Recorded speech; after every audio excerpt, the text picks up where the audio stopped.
Welcome, everybody. My name is Pablo Navarrete. Hope you can hear me. I'm the co-editor of Alborada.net, and this is welcome to our first Alborada online event of 2022. The last one we did was just after the presidential election victory of Gabriel Boric in Chile in late December, which brought some much needed good news to everyone in Latin America, well, to progressive forces, not everyone, of course, the progressive forces in Latin America and beyond. He takes office in March, and Boric's victory is being talked of as part of a resurgence of the left in Latin America. I'll just quickly tell you, for those of you that don't know, many of you will know us. I'll recognize a lot of names, but Alborada is a online website that offers an independent voice on Latin American media, politics, and culture. So we've been running since 2009, and since 2020 we've been running these online events. This is our 17th one, so there is I think someone will put a link to the list of all the events, and so there's some really excellent talks there on a range of issues, politics and media, primarily from Latin America, with some great speakers. So I'd urge you to watch those. Certainly the last one was extremely interesting and quite relevant in a way to the discussion that we're going to have today on this leftist resurgence that many commentators are speaking about. I recently wrote an article on the issue. Again, we might have a link in the chat to that article, but I'm delighted to have with us three real experts on Latin American politics. Before I introduce them all, I'll just quickly explain the format. We have an hour, so we're trying to be as concise as possible. Each speaker is going to talk for about 7 minutes, and then I will maybe ask a pickup question around their initial presentation, and then we're going to make sure that we have at least 20 minutes at the end for people to ask questions. Feel free to put your questions in the chat as and when they come to you. I believe we do allow people to say their question, to read their question on, but just to let you know that we are recording the event and we're also going live on YouTube. So you have to be prepared to be online. But obviously we're happy to read the question on your behalf in the chat. That I'll be looking at the chat section as we go through. So I'm not going to really talk too much about the issue. I mean, we all know what we're discussing.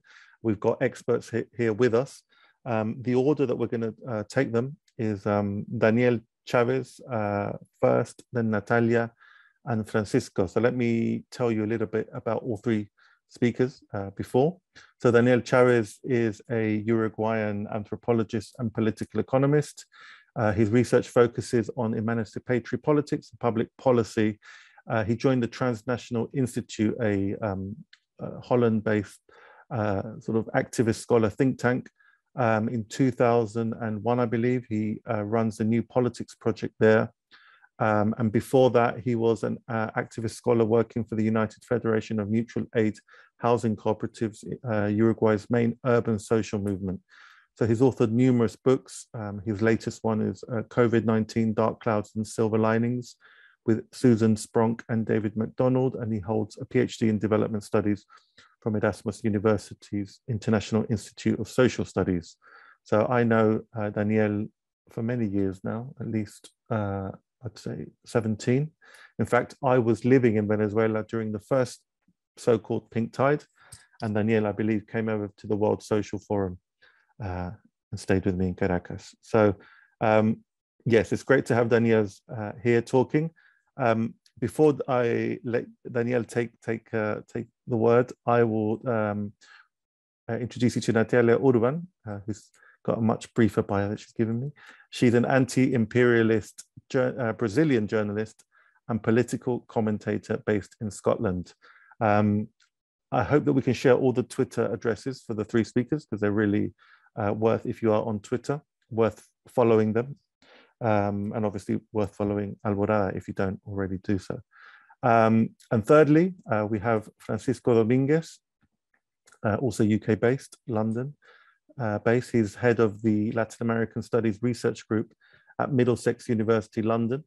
He's a specialist on contemporary Latin American political economy, and about which he's written for numerous publications and has been in various media outlets on the TV, BBC, ITV, Al Jazeera, talking about these issues. He is a former refugee from Pinochet's Chile, and has been involved since he arrived in the 70s with numerous solidarity groups in the UK, and is a national secretary of the Venezuela Solidarity Campaign. So I'm, as I said, delighted to have Daniel, Natalia, and Francisco with us. And I'm going to let Daniel begin. And I've told all the speakers to be, I didn't really give them a very strict brief. I said, obviously, we're discussing this issue. I want it to be as accessible as possible, and let then people intervene with their comments and questions. So over to you, Daniel. I think Daniel wants to share his screen as well, so we can make that happen.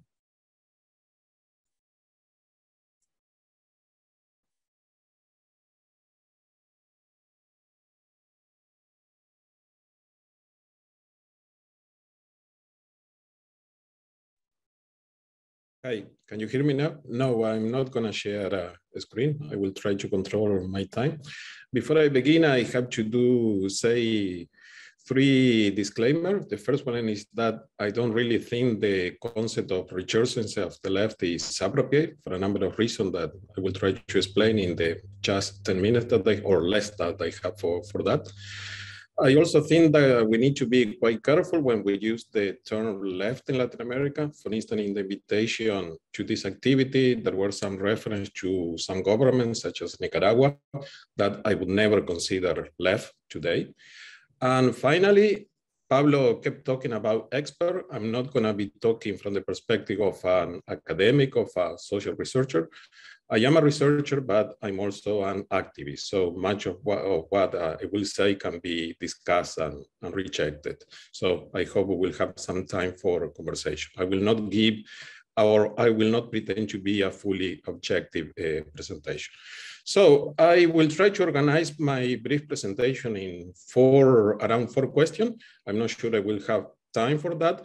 The first one is about the current context. And I'm sure I don't need to say much about that because you are all informed. In the last 2 years, political figures and organizations broadly considered left or progressive had won 5 of the 6 presidential elections held in Latin America. We all heard about the victories of Gabriel Boric in Chile, Xiomara Castro in Honduras. But before, we have the victories of Pedro Castillo in Peru, Luis Arce in Bolivia, and the re-election of the Ortega Murillo family in Nicaragua. The only defeat happened in Ecuador, where the division of progressive forces in the second round enabled the victory of the right-wing candidate Guillermo Lasso. This trend is expected to continue, so from that perspective, we can talk about a resurgence and deepen in the coming months with the hopeful victories of Gustavo Petro in Colombia and Lula da Silva in Brazil. But obviously, neither the triumph of Petro or Lula are guaranteed. At the same time, 3 other Latin American countries already had governments that many people refer to as left.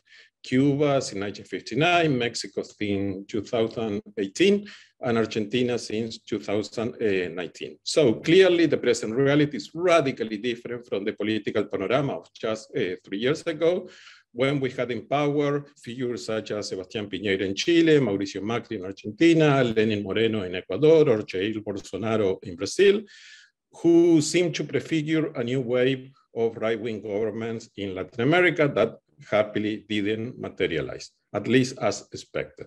So the second question, briefly, how can we explain the current political changes? I think multiple reasons could explain the supposed resurgence of the left, but not necessarily the same reasons are relevant for every country, as national realities and political conditions within the region are quite diverse. One possible obvious explanation referred to the voter rejection of right-wing governments in the context of a worsening economic and social crisis aggravated by the pandemic. And we have seen that in practically all the countries where the right lost the presidential election, economic and social indicators have deteriorated sharply in the preceding months. The Latin American electorate today is increasingly more pragmatic and less conditioned by ideological affinities in comparison with a previous decade. And I believe that if the right had managed the crisis better, a resurgence of the left would have been much less likely. In some countries, the left electoral triumph had been preceded by strong social mobilization. The most obvious case is Chile, with root in the social revolt of 2019 in the context of a much broader crisis of neoliberalism and the campaign around the constitutional reform and so on. Another possible explanation, but not in all cases relevant, has been the resignification of the importance of the state triggered by the pandemic at the global level. As we all know, COVID-19 has highlighted the need for quality public services with wider coverage, as well as a strong role for the state as a key catalyzer of the economy. And the left, as we all know, has always differed from the right in its defense of the public sector. However, not in every country governed by the left has the role of the state been significant during the pandemic. In fact, supposedly left-wing governments, such as those of Mexico and Nicaragua, had been much more timid than some right-wing governments, such as those of Chile or Colombia, in promoting the role of the state in response to the pandemic. So, third, the current identity and internal diversity of the Latin American left. I think today we call that Gabriel Boric, for example, has been a Bolivarian left with a strong criticism of the governments of Cuba, Nicaragua, and Venezuela. And the Bolivarian left, for its part, has lost not only its former political strength, but also much of its ideological identity. Nicolás Maduro is not Hugo Chávez in Venezuela, and the Ortega Murillo couple in Nicaragua has made very questionable alliances with sectors of the right and the old oligarchy, including the most rancid sectors of the Catholic Church. And then we have the nationalist and popular left, la izquierda nacional y popular, with root in Peronism and other populist movements of the last century, represented by the governments of López Obrador in Mexico and Alberto Fernández in Argentina. And they also face very tough internal debate with a lot of strong divisions among the political factions that supported their candidacies. We also see emerging figures such as Pedro Castillo in Peru or Xiomara Castro in Honduras, who are much more difficult to pigeonhole. Castillo sometimes behaves similarly to Argentinian Peronism in some way, but it is difficult to refer to him as a leftist. In just a few months, he has demonstrated his patriarchal, macho, and socially conservative profile. Xiomara Castro is the husband of Manuel Zelaya, a right-wing politician who came close to Bolivarianism and was overthrown by a coup d'etat in 2009. His government has just started, and we all have a lot of hope that she will become a quite pleasant surprise. But after my personal experience living in that country for some years, I personally don't have a lot of expectation about her government. I hope I'm really wrong and she turns into something else.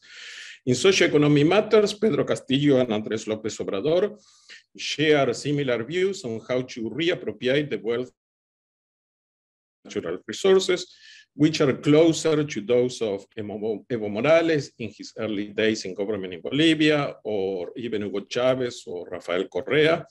But they both, in particular Castillo, are much more conservative on cultural issues, on the role of women and sexual diversity. Gabriel Boric has generated a lot of hope, joy, and expectation, but the profile of his government is a big question mark. On a personal level, if I were Chilean, I would have voted for the other candidate of the left, Daniel Jadue, but I'm aware that electing a communist as president in a country like Chile would have been much more difficult. Gabriel Boric represents the rise of a Latin American left less marred by socialist or communist tradition and more concerned with the issues and demands of feminism and environmentalism, which for decades had been ignored or postponed by the productivist and neo-extractivist left. Daniel Ortega and Rosario Murillo in Nicaragua, for their part, no longer, I think, have any connection with the left. To paraphrase the title of a book by my friend Patrick Baum from South Africa, the Nicaraguan government is characterized by talk left, walk right, implementing authoritarian and neoliberal policies, more typical of a right-wing dictators than of a former Sandinista guerrilla fighter. I had a final question to address about the challenges and prospects of the left-wing government, but I guess I'm already over time. Pablo? No, go ahead. Okay. Yeah. So to finalize, I think the international conditions of the current and new left government are much less favorable than those faced by the progressive government of the so-called Pintay. The governments of Hugo Chávez in Venezuela, Rafael Correa in Ecuador, Evo Morales in Bolivia, Lula da Silva in Brazil, Néstor and Cristina Kirchner in Argentina, or José Mujica and Tabaré Vázquez in my own country, Uruguay, benefited from the high price of commodities on the international market. There was a lot of international demand for primary export, mainly from China and other so-called emerging economies, which had allowed the left to increase social spendings and reduce poverty. Maintaining the same social and distributionalist kind of policies has become much more difficult in the context of falling demand and falling international prices for many raw materials imported from Latin America. Then we need to look at the role of the United States, which who by default will continue to oppose any kind of progressive or left-wing government in the region. But we also have to consider that Latin America is no longer a priority on Washington's political or economic agenda today, since Washington is more concerned with a possible new Cold War with China than with what happens in its so-called backyard. To finalize, I repeat that I'm not sure that the concept of resurgence of the left is appropriate to characterize the current political panorama of Latin America. But in any case, it's clear that the new governments of the left are or will be more moderate than those of the Pintay. Alberto Fernandez is not the same as Cristina Fernández de Kirchner, and even less Néstor Kirchner. Luis Arce is not the same as Evo Morales, and the Lula da Silva of today is not the same as the Lula of 20 years ago. So I hope the left becomes much more radical and that we can expect real changes in the coming years. But my expectations are not as high as they were 20 years ago. Thank you. Thank you very much, Daniel, for fitting in such a panoramic overview. And as you say, you've pointed to a point of controversy, should we call it, between over issues such as Nicaragua that exist, both certainly they exist abroad, very much so, and they also exist in Latin America. And as you said, someone like Gabriel Boric has made numerous pronouncements in opposition to the Nicaraguan government. I know his foreign minister is someone that's also already, been extremely hostile, and it's a point of debate amongst the left. We should say that there is a very alive debate on the issue of Nicaragua. So second, we have, before I bring in Natalia, I just want to mention, I forgot that we and it's related to the issue of the rise of the left in countries such as Chile. The co-editor of Alborada, Nick McWilliam, made a documentary called Santiago Rising, which many of you have seen, but if you haven't, we're showing it again this weekend online, and it really provides an excellent sort of backdrop showing how the people's movement that sparked at the end of October 2019 sort of in many ways led to the process that we're seeing now in Chile with Boric, and also with this new people's constitution to replace Pinochet's constitution, which is underway. So yeah, I think there will be a link to that if anyone's interested in that. So Daniel said that the Lula of today is not the Lula of 20 years ago. We have with us Natalia Urban from Brazil Wire and others, a Brazilian journalist, to discuss what's going on with Lula, with the Brazilian left, and Brazil being the giant of Latin America, of South America. What perhaps some of the implications of a Lula victory in Brazil, and also to give us a sense of what the Brazilian left is with the PT and without. How is it thinking about this issue? So welcome, Natalia. Thank you, Pablo. Thank you, everybody here tonight. Yes, Lula is not the same, but something that Lula has been saying for over 20 years that is still the same is that Latin America needs to fight together, needs to stay together, and needs to defend its sovereignty. And this was something that he said when he was in Argentina in December for the Festival of Democracy at the Plaza de Mayo, that we are living a historical moment of struggle for a Latin America more fair and, of course, pro-sovereignty. And Lula has been doing a very interesting campaign so far, even though he's not officially the candidate at the moment, because the parties are still deciding their alliances and they still have time to do so. It was announced that all the parties are asking for the Electoral Council in Brazil to extend the deadline for the presidential election that should be May, but they are asking for August. And Lula has been trying to build something that in other countries of South America, it's very common, that is a broad front. Yesterday, he had a very interesting meeting that warmed the heart of many people in Brazil. There was a meeting with Guilherme Boulos from the Socialism and Liberty Party, in which PSOL said that they are open to have Lula as PSOL's candidate, that they are open to create a broad front to defeat Bolsonaro, but not just to defeat Bolsonaro, but to build a project that will be beneficial for the Brazilian people, because the country is devastated. Brazil, everything Lula did in the past has been destroyed, including Lula lifelong struggle against hunger. Brazil is once again back on the hunger map. And even though we are not seeing Lula say revolutionary things in the ways that we would like to hear him saying, he's saying something that is extremely important at the moment, that people need jobs, people need housing, people need food, especially food.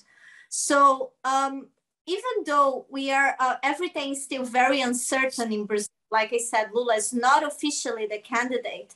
The polls are showing that he's leading in all scenarios, including in states there are states that are conservative, have a conservative majority, that have a history of not just having a conservative majority, of like supporting people like Bolsonaro and others that are like neo-fascist politicians. And now we are seeing popular outbursts whenever Bolsonaro is in public, of people claiming that they want Lula back in government. So the majority of population is earning for the time that we had of Brazil, that even though it was not a socialist country, but we had all the means to give people dignity. And this is something Lula has been banging on, that the Brazilian people needs to be proud to be Brazilian again, that we need to regain our dignity. And even though a broad front with parties like PSOL are very welcome, there are people in Brazil that are not very happy to see that Lula is not just seeking out a broader front with people like PSOL or other leftist party. No, Lula is also talking with centrists and even with MDB, whose was the party of Michel Temer, the president who articulated the coup against Dilma Rousseff, for having them on his front against Bolsonaro. And this is something that has been divided the left a lot, because some people think we don't need just a front against Bolsonaro. We need a front from the parties, the leftist parties, the social movements, and the trade unions, not just a front against Bolsonaro, because many people don't like Bolsonaro for the wrong reasons, and the wrong reasons being, well, Bolsonaro promised I would get rich, and I'm not richer. Then the investors, the foreign investors are running away from Brazil. The economy is in the crapper. So of course they are not liking Bolsonaro, but not just because Bolsonaro is someone that provoked over 500,000 deaths over the pandemic. No, just because they are not rich, just because they are not being able to having the financial return they were expecting when they supported Bolsonaro in 2018. So this is something that has been dividing the opinions regarding PT seeking out alliances. Some people think that PT should stay with a popular program, which is something that Lula has been also, even though he was the president, we are living in another historical moment. He's someone that kept his connections with the working class, and he's always talking about the working class and the needs of the working class. And in his try to maintain the dialogue with the working class on daily basis and every time he's speaking in public. So it is we are living a different moment. He's not the same person, but he has some elements that are able to give us hope regarding how the integration of Brazil with Latin America will play with his next government, his soon to be next government. And especially regarding of seeking out a way of improving the first necessities of the Brazilian people. We cannot plan for super revolutionary things at the moment because the country is literally broke. All the institutions in Brazil need a deep reform. They need deep repairs. So it's impossible to try to plan things out because we don't even know how things are, because Bolsonaro has been withholding many details regarding finances, regarding project damages that were made during his term. So I think that it is important to see that Lula still has the same speech, which El País said it was Lula once again talking with the old left. But it's not an old left. We don't have an old project of integration of Latin America because we had never had an opportunity to see how a proper integration, a decade-long integration or more decades-long integration would play out for the countries. And we need a president, especially Brazil, regarding how the economy of Latin America is structured. We need a strong president there to not just support the economy of the region, but also to support how the region will negotiate with the other countries, which was something that Lula was always very clear. If we are divided, if the countries are alone, we are weak. We cannot negotiate with the European Union, we cannot negotiate with the United States, we cannot negotiate with China or whatever. But if we are united, we can have the same level going on into a negotiation in the same level of the people who are trying to negotiate with us. We cannot be abused. We will be abused if we are by ourselves, and we cannot be more abused, or people cannot endure more abuse. So I think that even though things are very complicated in Brazil right now, and Lula is far from a socialist candidate in the old ways we would say what a socialist candidate needs to be or act. He's giving people hope. And I think that hope is keeping Brazil alive at the moment. So the most important thing right now is to realize that everybody that is against Lula, even those who say they are from the left, they don't have the best interests in their minds or hearts.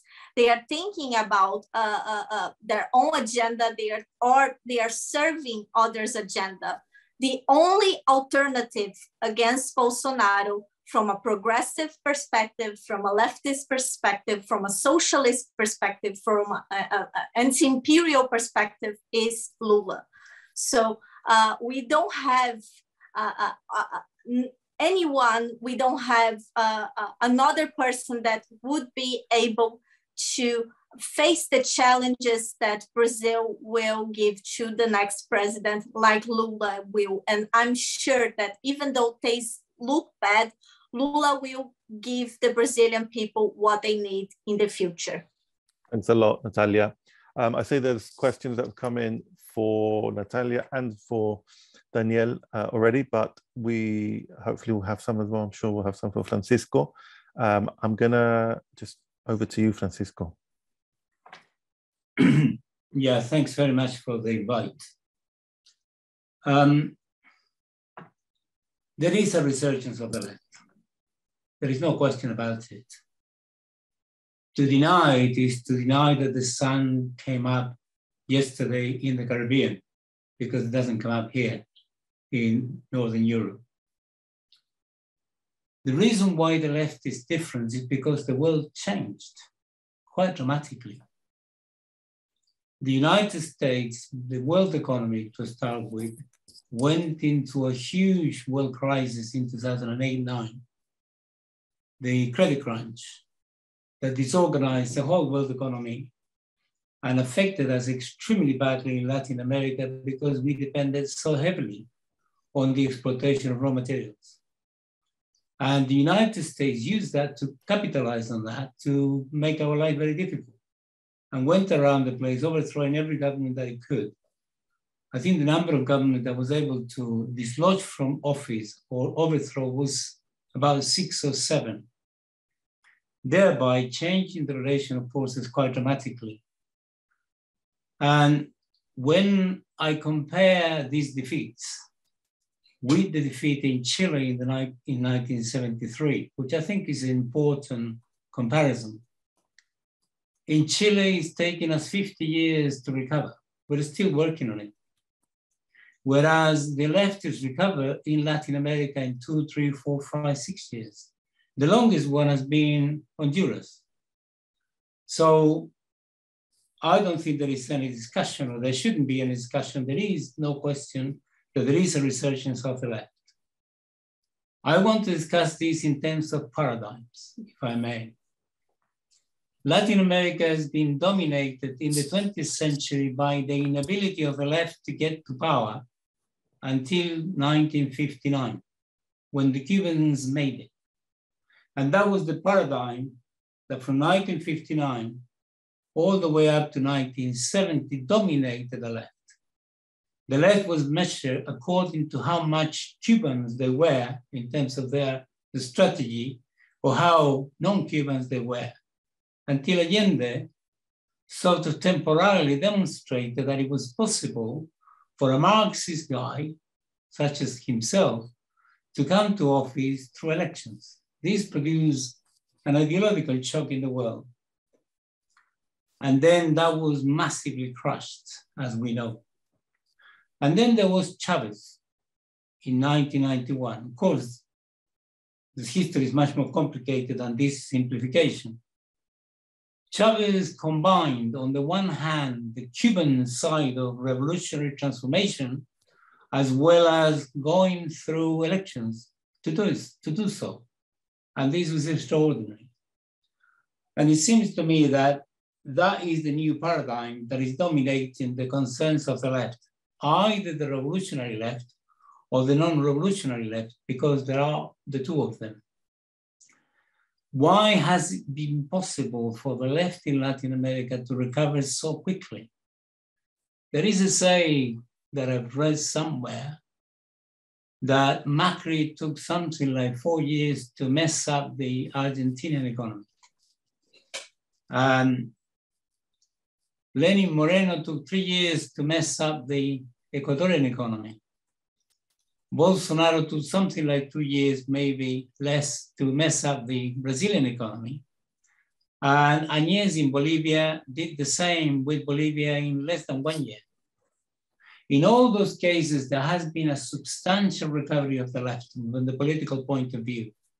And the reason for this is the very policies that they apply, the neoliberal policies, not only produce extreme inequalities, impoverishment of the population, and repression as a consequence of people not accepting this. And the result of this is these policies, these very policies undermine the political gains that imperialism was able to obtain in the whole of Latin America. And this is the case everywhere. If you look at Bolsonaro's popularity, he's going down quite dramatically. The last poll was 23%. Lula was going up with 45%. I think that's the key. So as a result of that, we were able to come back. We've been able to come back again and again. I think the most extraordinary development here in this context is the Chilean one. I don't want to make propaganda to Chile's neoliberalism, but I think it's the only successful neoliberal experiment in the world. There's no other example that I'm aware of, and I follow these things closely, either the United States, the UK, or anywhere else, where the bourgeoisie has been able to set up a system that systematically is able to rob, exploit, rip off their population for so long without the population being able to revolt until the 18th of October 2019, of course, the October Revolution as we call it. So that is an indication of the structural weakness of capitalism in its neoliberal form. There is no other capitalism that may exist in the world today. There exists neoliberalism as capitalism, or there is no capitalism.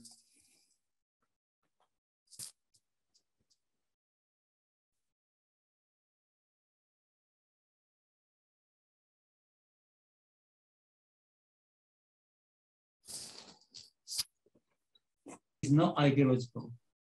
You don't have to have the right ideology to get it right politically. There are, heads of state in Latin America that believe in God very strongly. If you're a Marxist, and many on the left are, you wouldn't accept that. Nevertheless, they do. And I know Marxists who are more atheists than these Christians in Latin America who have produced much more significant changes to the world, not just to their own societies, than the more doctrinaires one actually do. The battle is political. The question is, how can you organize the struggle in a particular country in the given conditions of that society, given its history, given its weaknesses, given the relation of forces, the pressure of international capitalism, the pressure of the United States, and so on, including the local oligarchies.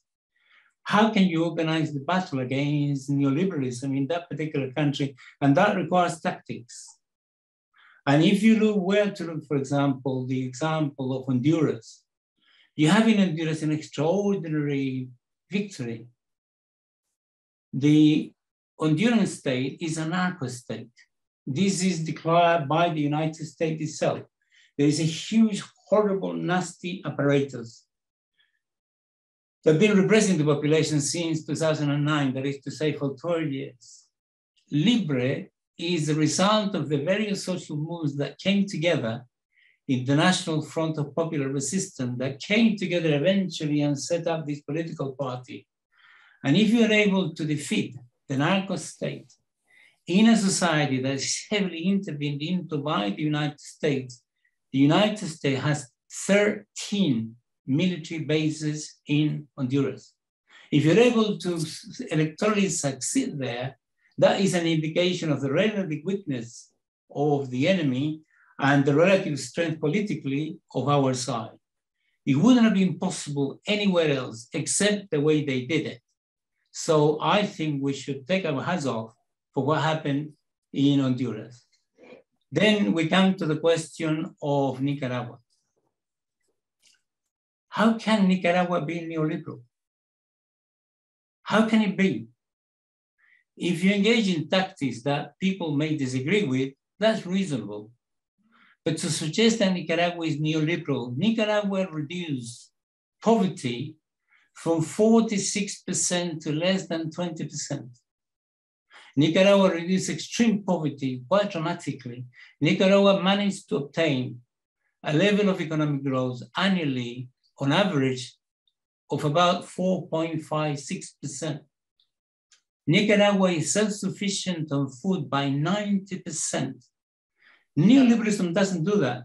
And more important than that, why would the United States try to overthrow using violence and spending huge amount of resources in a country that is supposed to be so neoliberal?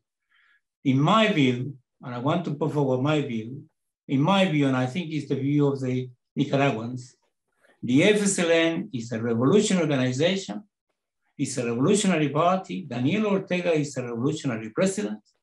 The government that they have, the government of the FSLN, is a revolutionary government. And this is recognized by Cuba, revolutionary Cuba, by Venezuela, revolutionary Venezuela, by all of the Latin American left organized in the Sao Paulo Forum, even though some of them may have differences with some aspects of it. But there is no question about it. Had Nicaragua been crushed, which was the intention in 2018, then the situation in Latin America would have changed for the worse. And only a revolutionary organization of the kind of the FSLN would be able to withstand that pressure. No other organization would have been able to do it. So I take my hands off for them as well. And the final point I want to make, if I have the time, Pablo, is this. There is the emergence of a new world geopolitics, which I think it cannot be missed out of perspective in our discussion. The United States is declining severely, very, very severely. I don't have the time to go into the details. I'm an economist and I like figures. I can spend huge amount of time telling figures to people. I won't do it this time unless there is a question. The United States is growing at a rate of about 1 to 2% per year. The Chinese economy is growing at a rate of 6 to 7% per year. That is to say, in the next 10 years, the United States is going to be 10 to 20% bigger. And the Chinese economy is going to be 70 to 60% bigger. This is intolerable for the United States. China is the main trading partner of 144 countries in the world. China offers markets, technology, investment, and credit. The United States offers military bases, nothing else, and pillage, which is what they do. So in this context of the new geopolitics, Latin America is in the vanguard.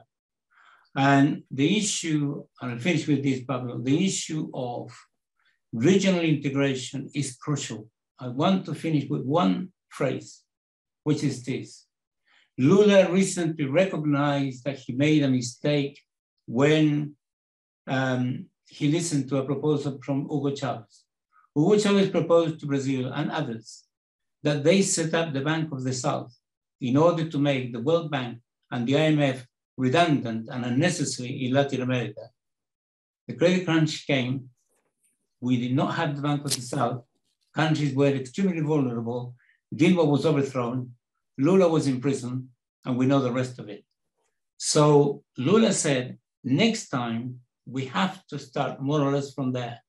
So I really said I don't care. I don't want to say that. I don't mind if there are some who are more revolutionaries and some are not as revolutionary as the first one. What matters to me is that they are together, they understand each other, and they know the specificities of their own societies, but they are together when it comes to the question of regional integration. You will see how they combine their efforts, and this is what we're waiting for. That's why the victory of Lula in Brazil is so important. So viva Lula. Thank you. Thank you, Francisco. And I think, again, I think it's been clear here that there is a live debate on the issue of Nicaragua. We have about 15 minutes left. I see there's a couple of questions for our speakers, and obviously there's, I'd say one at least for Daniel, and I know that you might want to come back on some issues. I see your hand is up. So I'm gonna offer you, there's a question here from Ian Drummond that says, he just wanted a kind of clarification on this issue of the relative radicalness, I guess, of Nestor and Cristina Kirchner. He says they were fundamentally a team, but if there was a distinction, could it be surely that Cristina was more outspokenly left-wing? So if you could just comment on that. But yeah, and if you want to come back on anything that the other speakers have said, feel free. Yes, I think Ian is right, but that kind of differences are even evident today. I am here in Buenos Aires, and I was here on Friday when there was a huge debate across Argentina, because Argentina had to decide if they were going to sign the agreement with the International Monetary Fund or not. Finally, they decided to sign. I'm not so sure that Nestor Kirchner would have agreed with the conditions that appear in that agreement. And Cristina is no longer the president, she's the vice president, but she made very clear that she's quite unhappy with the agreement. So we cannot ignore that kind of distinction.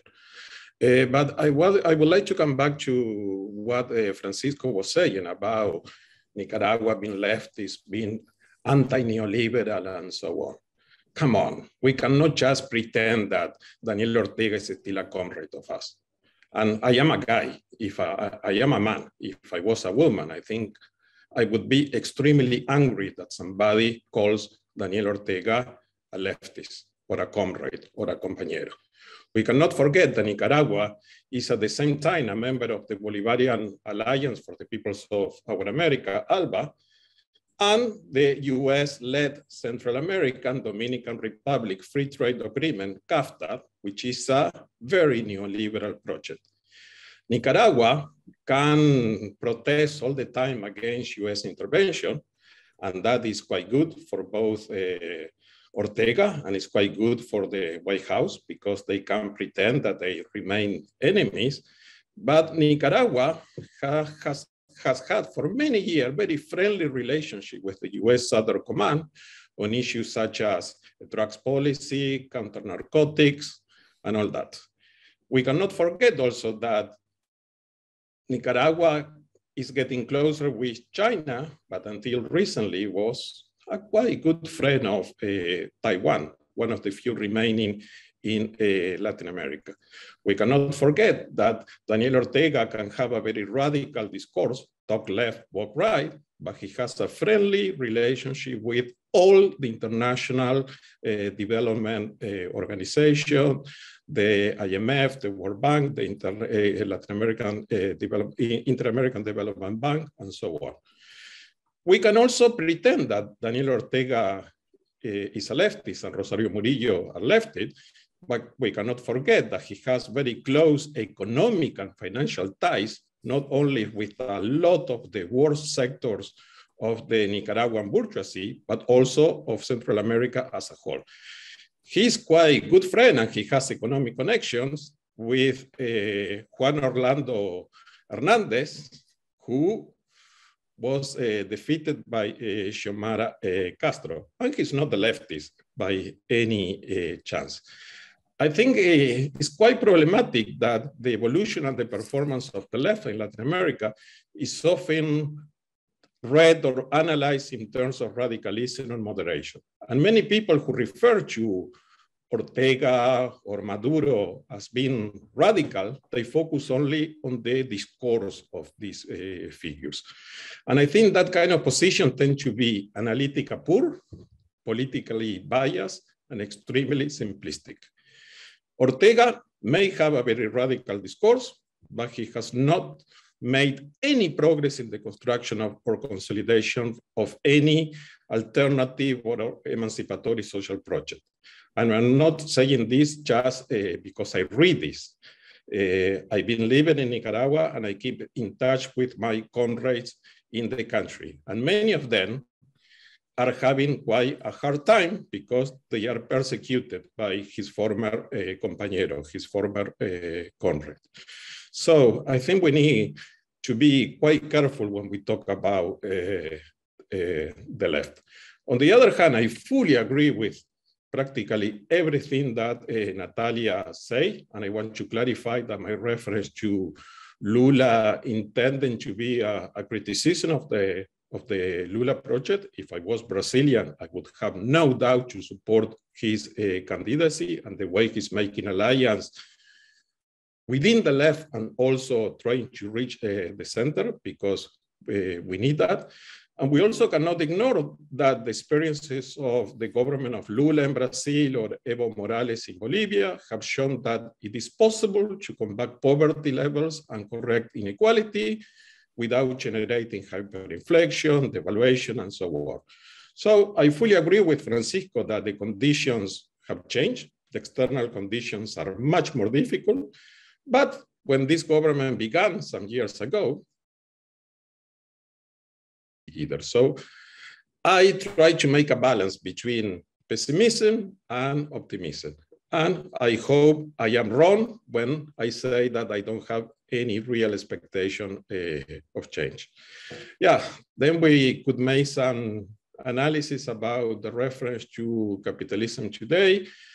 But yeah, I don't want to spend so much time focusing on capitalism only with reference to the United States. I think we need to talk also about China, we need to talk about Europe, and we need to talk about other forces that have to do with what Francisco was saying about the world, the external conditions being different today. Thanks, Daniel. I'm going to bring in one of our audience, but he's also a contributing editor for Alborada, who's in Rio de Janeiro in Brazil, Juliano Fiori. I think he has a comment or a question, or maybe both.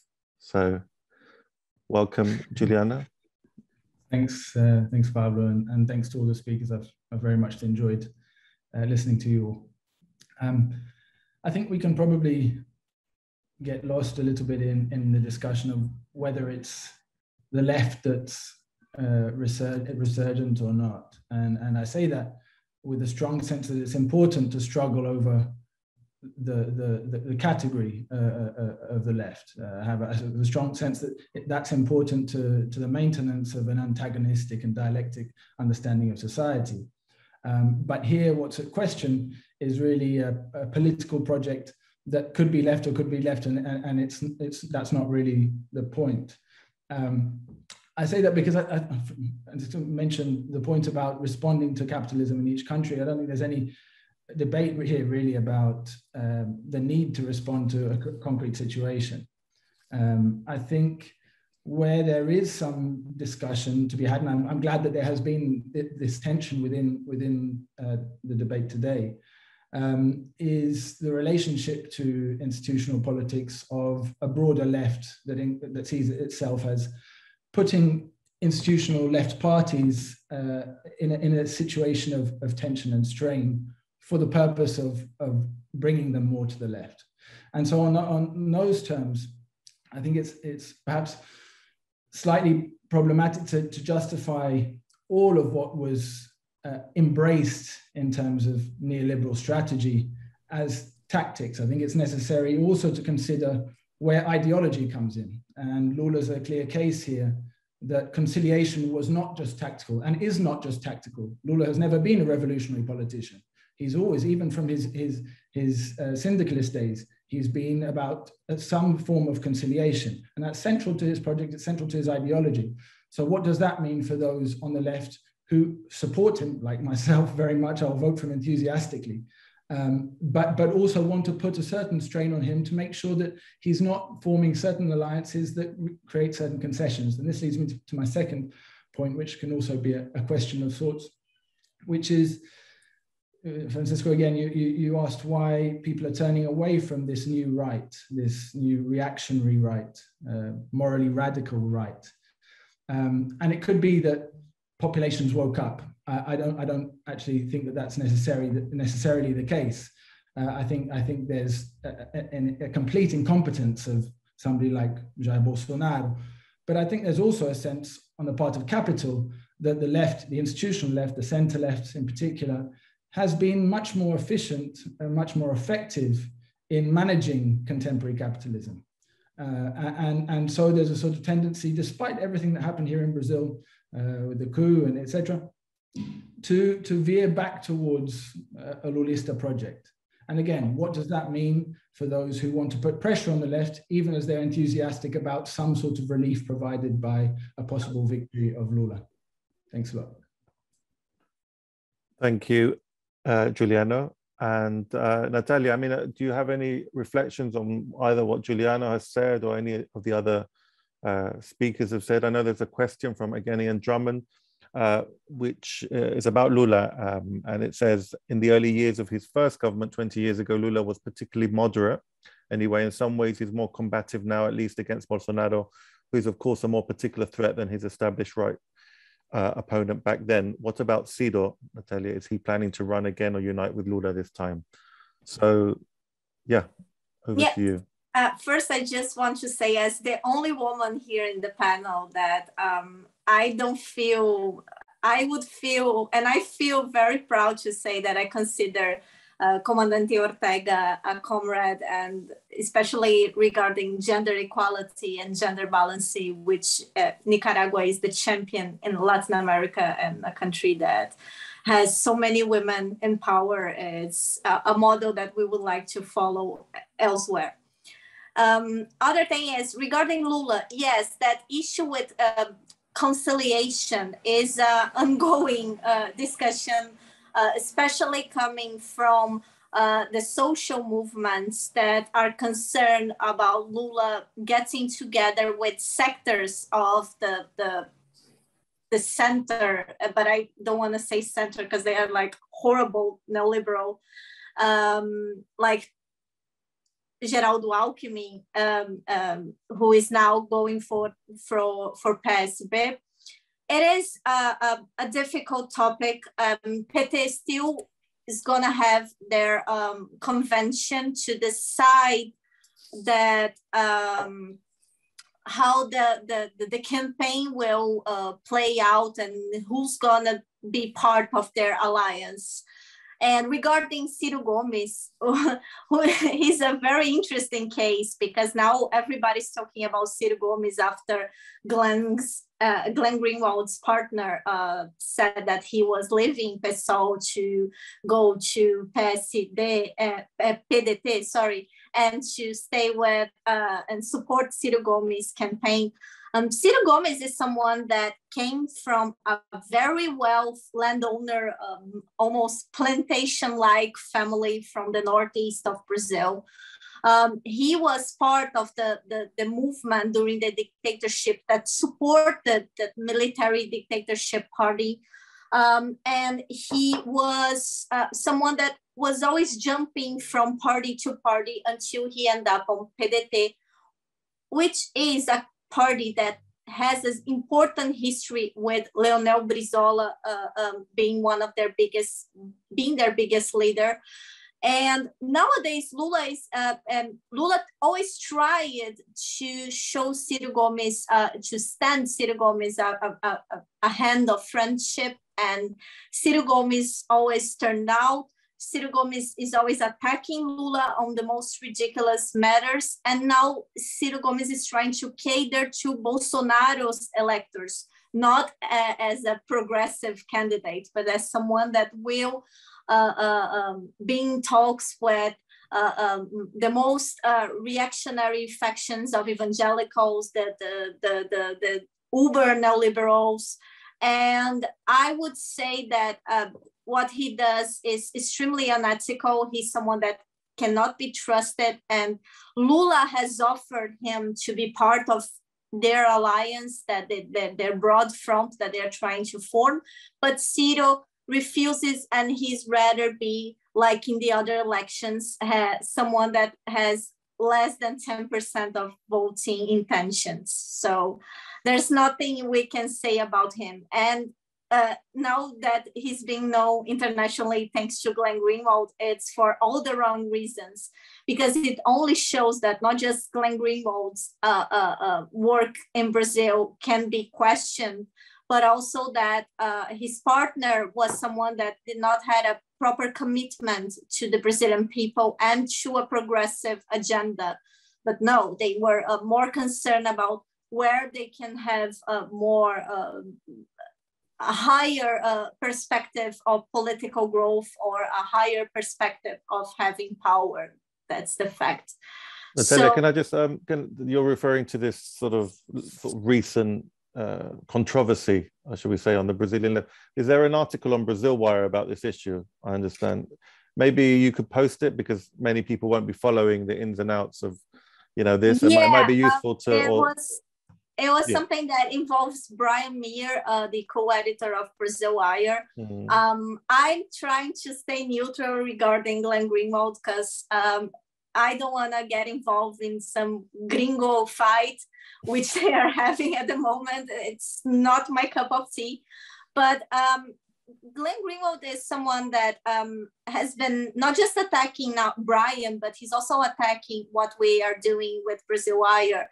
And it's extremely offensive to see that he's someone that says and tries to sell to the media that he's some sort of like savior of Lula because of his Vaza Jatos revelation, which we now know that the hacker that was involved in the leaking of messages said that Glenn Greenwald didn't publish less than 3% of the material that they had there. And we all know that the Intercept has boycotted a lot of the material to be translated, especially the materials that could imply the involvement of foreign agents in the coup.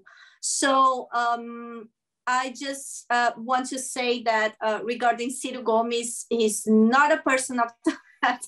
He was someone that was part of a government of PT, but he is involved with many dodgy characters to be someone that I would like to see standing by Lula's side in this election. So no, he won't be with Lula. Thank you, Natalia. And sorry to, I think, Steve Lee, who had a question on Lula. Maybe, I don't know, we probably won't have time because we were meant to finish 3 minutes ago. I think I do want to be sort of relatively strict on this because we said it would be an hour long. People are very much zoomed out at the moment after nearly 2 years of incessant Zoom events. I think, as you can see from the chat, there's been a lively discussion carrying on around the issue of Nicaragua. Maybe we need to do a whole Alborada online on this issue. But as viewers will be aware, there's, as I say, certainly a divide and a debate to be had on this issue, for sure. I think I'm just going to, before thanking all of you, I just want to maybe give Francisco a kind of last few minutes to give some final observations. Yeah, I think we should continue discussing this, but when you have these discussions in Europe, you get this kind of confusion. When you have this discussion in Latin America, you don't. I think it's false that we focus on discourse. We focus on facts. I'm a member of the National Executive Committee of the Nicaragua Solidarity Campaign Action Group. And we produce briefing after briefing after briefing, which are backed up with very hard figures. And all the indications are, if you look at all the figures since 2006, when Daniel came back, all figures indicate, and they're bona fide by ICLAC and so on, they all indicate that this is a very clearly committed anti-neoliberal government that has to operate in the very difficult circumstances. And just to give you an idea on discourse, the National Endowment for Democracy recognized in his own website that he used $40 million in 4 years to organize the attempted coup in April, July 2018. And you don't spend $40 million from the National Endowment for Democracy with a government that is supposed to be friendly with you and pro-neoliberal. You don't do that. The United States doesn't. So all the indications are, all the hard facts indicate exactly the opposite of what you think, Daniel, I'm afraid. And there is a small current in Nicaragua, the MRS, that have been spewing very bad information. I think most of it is false. But I think the key criteria for us to actually decide who is right is the fact that all the neoliberal governments tend to be eroded electorally over time very easily, whereas the FSLN has gone from strength to strength. In the last election, they got 75%. And over the years, since 1984, and since all the way to since 2006, if you want to measure it that way, the MRS or equivalent got less than 2% of the vote, whereas the FSLN got 67, 72, and now 75%. So that's a clear indication that the population, unlike populations in any other countries that are really neoliberals, indicate that they want to support it. And just a final point is the response to capitalism is inadequate sometimes. It's very difficult because the conditions under which the Latin American societies and the political parties of the left, from the Workers' Party, the FSLN, the PSUV in Venezuela, and so on, including the Cuban Communist Party, subjected to horrible aggression, which is very systematic. From 2016, Trump imposed 243 sanctions against Cuba and 431 sanctions against Venezuela. So the fact that Venezuela has been able to actually reduce inflation from 1.5 million to single digits in the last 4 months, systematically, consistently, is an indication that these countries are prepared to resist. When you compare the level of resistance and the level of organization, the level of active mobilization, even from supposed reformist organizations in Latin America, compare that with the response of social democracy in Europe. It's totally pathetic. There is nothing social and there is very little democracy in European social democracy with very few exceptions.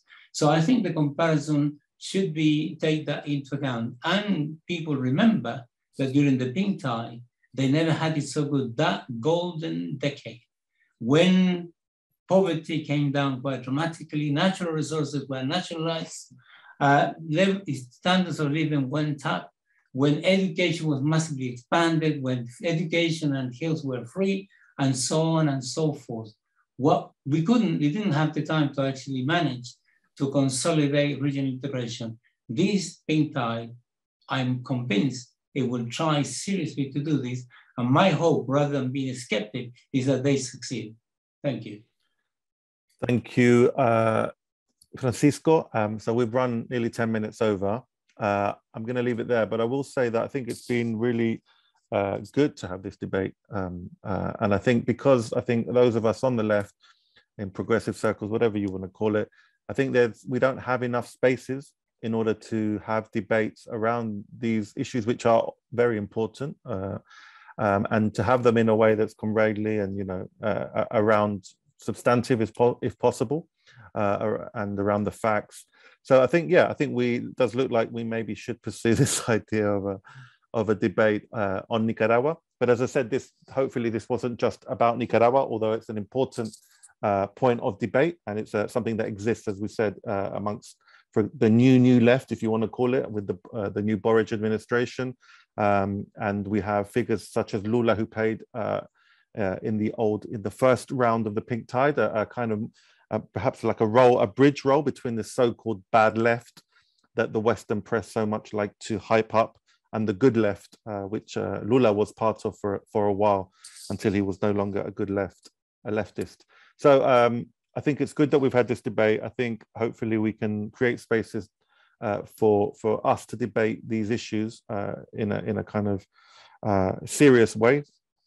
Thank you to the speakers very much, to Daniel, to Natalia, to Francisco, and to those that took part with their questions, and to Giuliano as well for his contribution. And I think we'll leave, we'll put some music in the background, and yeah, there'll be a recording. Well, the recording will stay on YouTube, so please share it, and I'm sure you can put comments there. We'll put it on our website as well, which has a comments function, so we can continue the debate. So thank you very much, Daniel, Natalia, and Francisco, and see you at the next Alborada Online.